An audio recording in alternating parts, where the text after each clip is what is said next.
Alrighty, so here we are. The new banner. Should you summon on it? They're making it really tempting. I'm gonna summon on this banner, and I'll tell you why. It's because Ludo's on the banner. But okay, if you're a free-to-play player, I definitely recommend skipping this banner. I know that it is kind of tempting. There's a lot of like new characters on the banner. 4 new characters is really good, plus they're all rated up, which is always obviously kind of nice. It's a step-up banner. Honestly, if you have the gems for it and it's not going to ruin you from getting Escanor, I would maybe recommend doing the first multi and then the first discount multi and maybe stopping at that. If you really want to summon on the banner because you like these characters, obviously feel free, go for it. There's, the festival's going to be going on for at least 4 weeks, so you'll have time to get a little bit of diamonds and stuff like that together, hopefully, so that way you can get the one Escanor.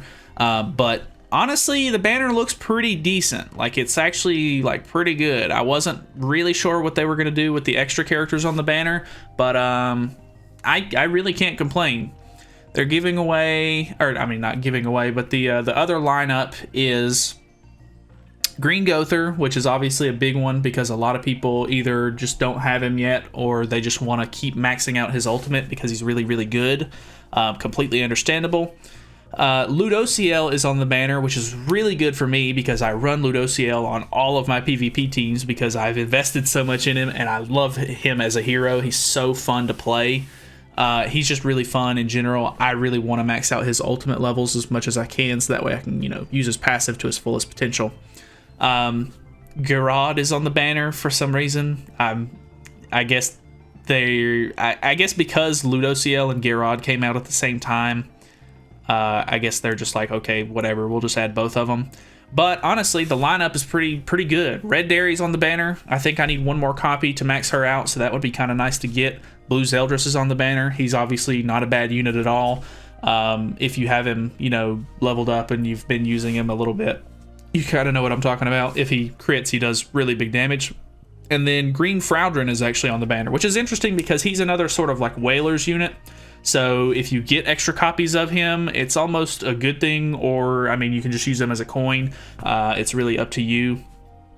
I personally I'm not interested in this Frowdrin at all. Like, his passive basically, what it does is if you have higher CC than the enemies, they cannot use their ultimate gauge for 2 turns. It locks their ultimate gauge out, which is good, but at the same time, it doesn't really seem like it's good enough for me to really like be interested in it. But yeah. I'm really interested. I really like this Red Shin's like kit. It's very like crit based, and I'm just super into crit heroes for some reason. So I'm really interested to see how he works. I was really only gonna like recommend doing 1 rotation, if that. But I think I'm personally going to do 2 rotations just because I have the diamonds for it. If you do not have the diamonds for it, I definitely recommend skipping this and just saving for the 1. He's going to be a much better and much, sought after unit. But yeah, Roxy is apparently pretty decent after looking at her. Her passive is actually pretty good because it makes it to where if you run an all-human team, because she's a human, it basically buffs her stats up by 45%, which is really good. Red Fat King is on the banner. He's not really all that great. Me and a friend were looking at his kit earlier, and it seems okay, but it doesn't seem like something that anybody would really go out of their way to use. I'm sure there's going to be some meme teams and stuff like that, like, oh my god, we finally got Red King, why don't we use him? But honestly, he's not going to be a character worth actually using, I don't think. Red Jericho is okay. I like the fact that she has a freeze and everything, and I really like Jericho as a character, so it'll be kind of a nice byproduct, I guess, of me summoning on the banner. But I'm honestly not too worried about her in general. She just doesn't really seem like she's all that great to me. But from what I understand, she's kind of like a middle-of-the-road sort of hero, like can be good, but not really that great. So yeah, I'm pretty impressed with the lineup, honestly. These SSRs, there's not too many SSRs, I guess. I mean, the fact that there's so many rate-up SSRs means that it's probably going to be a pretty low chance for me to pull Ludo. But even if I pull 1 Ludo, I'll consider that a win. But yeah, honestly, not a bad banner. It's doing the loyalty rewards thing. I talked about the loyalty rewards a little bit in the news. I think I had this mistaken with mileage, which is completely different. Loyalty is 10 points per multi.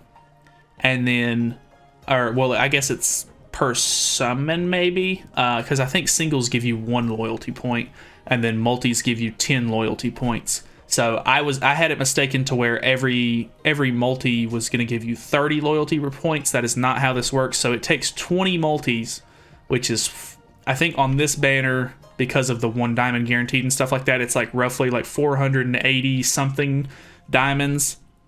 I think it's 484, I think, to get all the way to Shin, which is 2 full rotations. So it's not the greatest, but you do get a guaranteed SSR at the on the 5th multi of each rotation.